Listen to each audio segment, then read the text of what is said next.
So, Sides, may update tayo in regards sa 10 million tagal ko na gusto pag-usapan ng topic na to. Sabi sa'yo, buti hindi natin pinag-usapan. Meron na siya. Update eh. So, ano ba itong balitang to?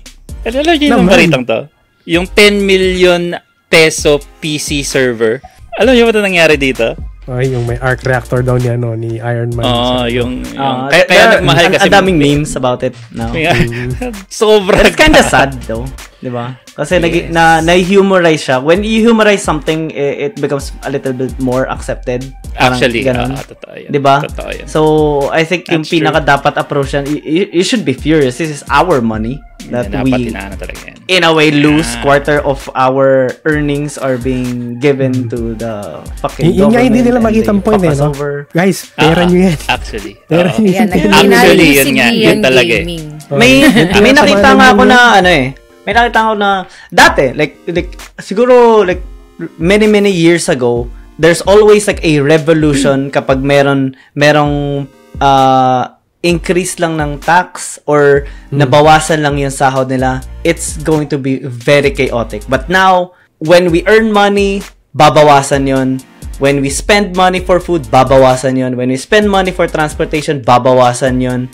When we use it on anything else to go back home, may bawas, taxed yun. Yung bahay natin, taxed yun. Yung gamit natin, taxed yun. So, bawat transaction natin is being, may nakukuha. And knowing yung output or yung napupuntahan ng pera natin, it's just, it will make us furious, but what can we do? They're the ones in power. Wala tayong magagawa if we do stuff na parang siguro makaka-threaten sa kanila. They have more threats to us than we have to them. Because what can we do?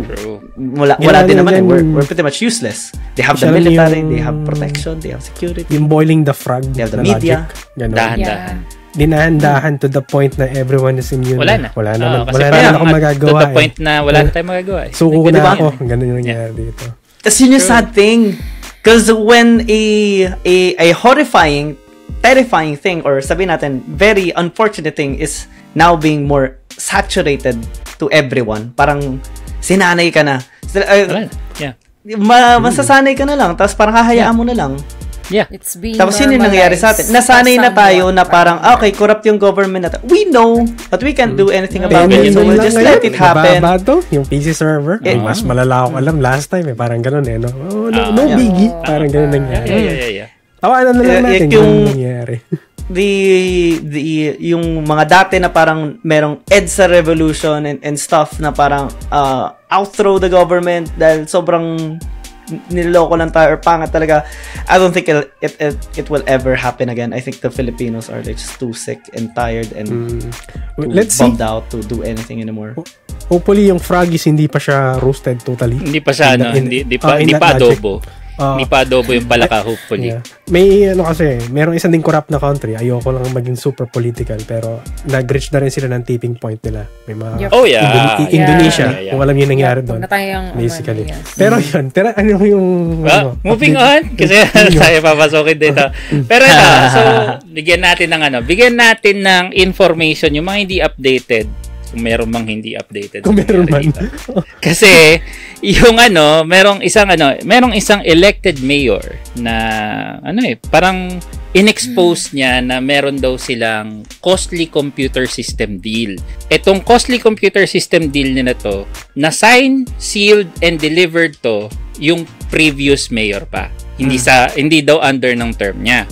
So, sabihin natin kung sino yung mayor kasi nag-post naman siya sa Facebook page niya. Si Mayor Sally A. Lopez.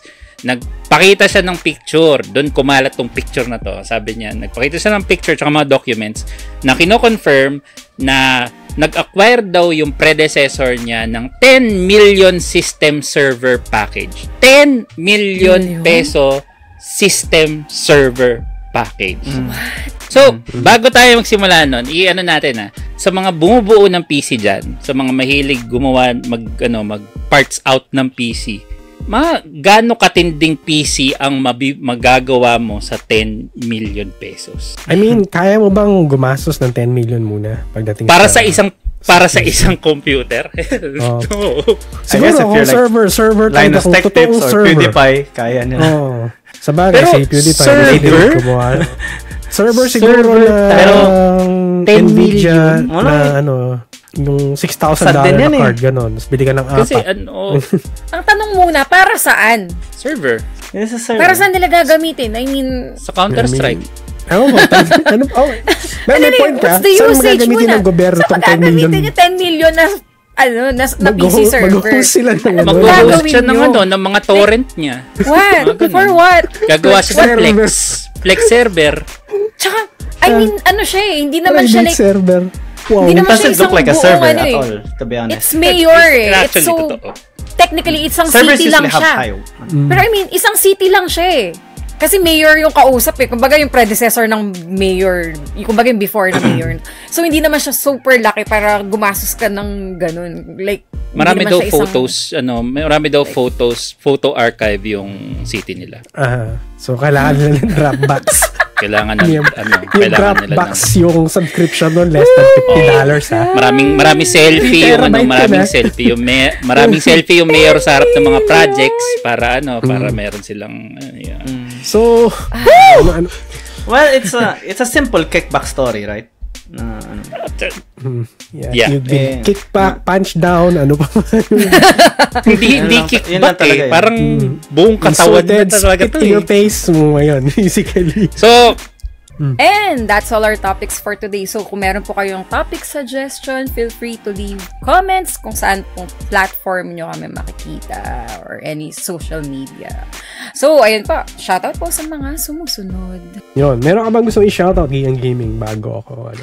Hello. Yan. Sa akin lang naman, one, yung best friend ko ulit, yung binensyo ko kanina, Robert, thank you sa pagpasa sa esports. Lagi ko i-credit yun sa'yo.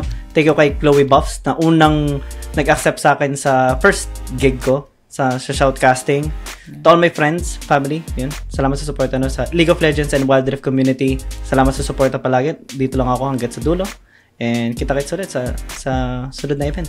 And to you guys, nice. Thank you for accommodating me really well. Thank you din. Thank you sa pag-guest sa amin, sa pagpapa-unlock.